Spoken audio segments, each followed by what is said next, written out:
আসসালামু আলাইকুম। ওয়ালাইকুম আসসালাম। মুস্তাফা, আপনি তো মোহামেডানের একটা নতুন দায়িত্বে, কোন দায়িত্বে আছেন আপাতত? আমি ডাইরেক্টর স্পোর্টস। দায়িত্ব হিসেবে অনেক বড় দায়িত্ব। জাস্ট ফুটবল প্রসঙ্গে আসি। মোহামেডান তো লিগ চ্যাম্পিয়ন ছিল, federation cup champion, league champion আছে, ফেডারেশন কাপ চ্যাম্পিয়ন হয়েছে অনেকদিন পরে। এখন এবার তো মোহামেডান অবস্থা খারাপ। আগামীর জন্য আপনারা কি প্রস্তুতি নিচ্ছেন? দলবদল কদিন পরেই শুরু হবে। আমাদের প্রস্তুতি তো অতীতেও সবসময় ছিল। মোহামেডান ক্লাবকে যারা ছিলেন তারা সবাই চেষ্টা করছেন, তাদের সকলকে আমি ধন্যবাদ জানাই।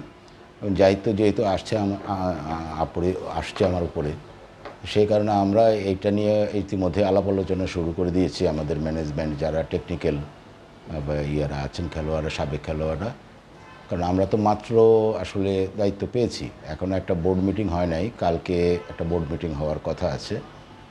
তো আলোচনা করে আমরা দ্রুতই সিদ্ধান্ত নিব যে কীভাবে একটা শক্তিশালী দল গঠন করা যায়।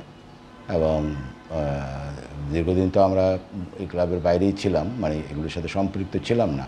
সে কারণে আমাদের যারা সম্পৃক্ত ছিল তাদের সমন্বয় করে, তার সাথে আলোচনা করে যাতে একটা শক্তিশালী দল গঠন করতে পারি, এবং আমাদের অগণিত দর্শক সমর্থকরা যাতে আমাদের এই দলটা পেয়ে খুশি হয় এবং তাদেরও একটা স্যাটিসফ্যাকশনের ব্যাপার আছে, সেটা আমরা চেষ্টা করছি আর কি। ইনশাল্লাহ হবে। অনেকদিন পরে নির্বাচন হলো, অনেক আলোচনা সমালোচনা ছিল, নির্বাচনটা হয়েছে। আপনি কতটুকু আশাবাদী যে করতে পারবেন? এর আগেও কিন্তু এরকম অনেক মন্ত্রী ছিল, দেখা গেল ভালো হয় নাই, দুঃসময় গেছে, ইলেকশন ফাইটও দিতে হয়েছে এক সময়, বাট আবার শিরোপা দিচ্ছেন। কতটুকু আশাবাদী? আশাবাদী বলতে যেটা মোহামেডান একটা নিজস্ব একটা শক্তি আসলে, মোহামেডানের যে শক্তি, সেই শক্তিটাকে কাজে যদি আমরা লাগাই, এবং আমি বিশ্বাস করি যে মোহামেডানের শক্তি সব কিছু সম্ভব মোহামেডান শক্তিতে, কারণ যারা মোহামেডান ক্লাব করে তারা আসলে প্রাণ থেকে মোহামেডান ক্লাব ভালোবাসে। তা সুতরাং এই শক্তিকে সমন্বয় করা আমাদের কাজ। আমরা একত্রিত হয়ে একটা পরিবারের মতো যদি কাজ করি, তাহলে ইনশাল্লাহ আগামী দিনে মোহামেডান সেই আগের অতীতের মোহামেডানের মধ্যেই আবার আবার তাকে আমরা দেশের মানুষ দেখতে পাবে ইনশাল্লাহ। নির্বাচন আগে একটু আমরা দেখছিলাম যে দুইটা গ্রুপ, এখন তো একটা সমঝোতা হয়েছে, এখন ঐক্যের ব্যাপারে কতটুকু আশাবাদী? ঐক্যবদ্ধ কাজ, একটা পরিবার হিসেবে কাজ। না, আমরা তো পরিবারের মধ্যে আমাদের একটু ভুল বুঝাবুঝি থাকতেই পারে, তাই সেখান থেকে তো আমরা আসলে কিন্তু একসাথে হয়ে আবার কাজ শুরু করে দিয়েছি। এটা থাকলে ক্লাবের মধ্যে একটা কম্পিটিশনও থাকে এবং আপনার ক্লাবের জন্য ভালো হয়। তা এটা থাকবে, এটা তো কোনো মতনৈক্য থাকতে পারে, কিন্তু আমাদের ভিতরে তো অন্য কোনো কিছু নেই। আমরা সম্মিলিতভাবে কাজ শুরু করে দিয়েছি ইনশাল্লাহ। মডার্ন ক্লাব, স্পোর্টিং ক্লাব যেটা, সেটা এশিয়ান লেভেলের একটা নামকরা ক্লাব। তারা এফসির বড় আসরে খেলছিল, চ্যাম্পিয়ন্স লিগ কাপ উইনার্স, নিজেদের কোয়ার্টার ফাইনালে তারা উঠছিল। এরপর এফসি কাপও খেলছে, কিন্তু দুঃখজনক বিষয় হলো মডার্ন ক্লাব পরবর্তীতে এফসির আসলে খেলার জন্য লাইসেন্সটা করতে পারেনি, যে কারণে তারা খেলতে পারে। এটা খুবই দুঃখজনক একটা বিষয়। প্রতিদ্বন্দ্বী আবাহনী, বসুন্ধরা, ইভেন সাইব স্পোর্টিং মতো লাইসেন্স করে ওই আসলে খেলছে। এবার যেহেতু আপনার একটা দায়িত্বে আছেন, এই লাইসেন্সটা করার ক্ষেত্রে আপনি কতটুকু সক্রিয় হবেন? শুধু লাইসেন্সের ক্ষেত্রে না, মোহামেডান যেই জায়গায় মোহামেডান তার অবস্থান রাখার জন্য যে জায়গায় যাওয়া দরকার, যে কাজগুলি করা দরকার, সবগুলি হবে ইনশাল্লাহ। আরেকটা বিষয় হলো আপনাদের মাঠ নেই, ছোট একটা মাঠে প্র্যাকটিস করেন বা বিভিন্ন সময় কল্টন ময়দানে, ইউনিভার্সিটি মাঠে নানা জায়গায় করতে হয়। আপনাদের জমি টমি আছে, এখানেও ভবনের একটা বিষয় আছে, সাভারে একটা জমি আছে, নিজস্ব মাঠ এবং ওটার বিষয়ে আপনাদের কতটুকু? আমরা ইতিমধ্যে আমাদের যারা আছেন ক্লাবের রিয়াজ আছেন, এদেরকে আমরা দায়িত্ব নিয়েছেন, তারা এটা দেখছেন এবং কোথায় কোন জায়গায় আমাদের প্র্যাকটিস উপযোগী, মানে ফুল প্লেজের মাঠ আমরা করতে পারি, যেখানে প্লেয়াররা প্র্যাকটিসটা অন্তত সুন্দরভাবে করতে পারবে। আমাদের এই প্র্যাকটিসটা করার জন্য যে ঝামেলাটা, মাঠের ঝামেলাটা, এটা যাতে দ্রুত আমরা একটা সমাধান করতে পারি, ইতিমধ্যে কাজ শুরু হয়ে গেছে। তাই আমরা আশা করি খুব দ্রুত সময়ের মধ্যে আমরা একটা মাঠ অ্যারেঞ্জ করব, যেটা আমাদের কাছাকাছি, সেখানে আমাদের ফুল টিম যাতে প্র্যাকটিস করতে পারে, তার জন্য আমরা ব্যবস্থা নিচ্ছি।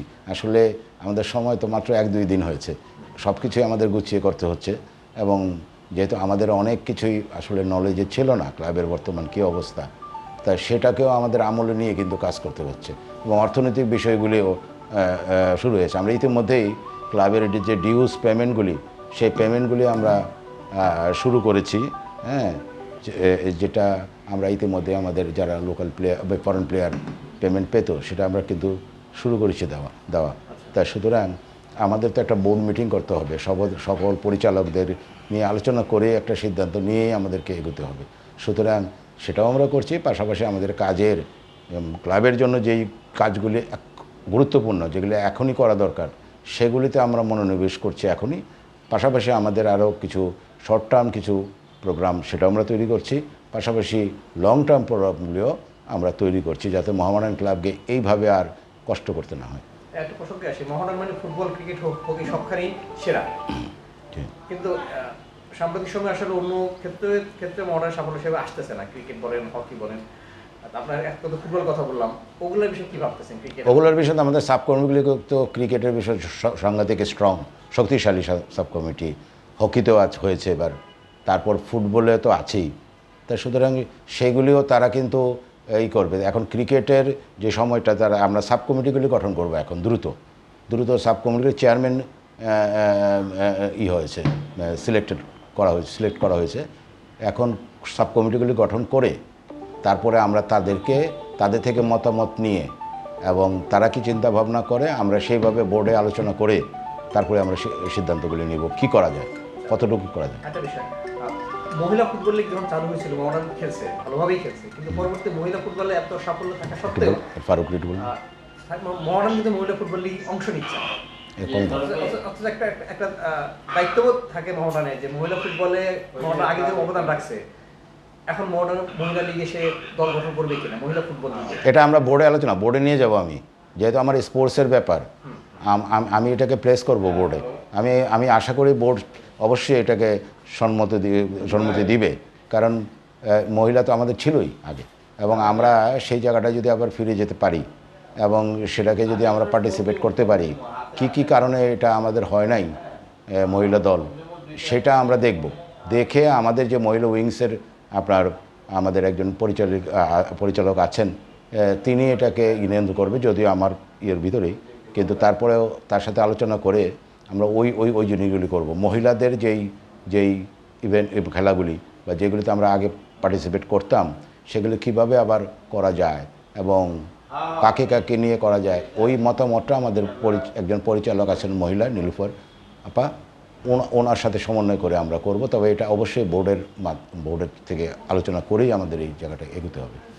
Thank you. ওকে।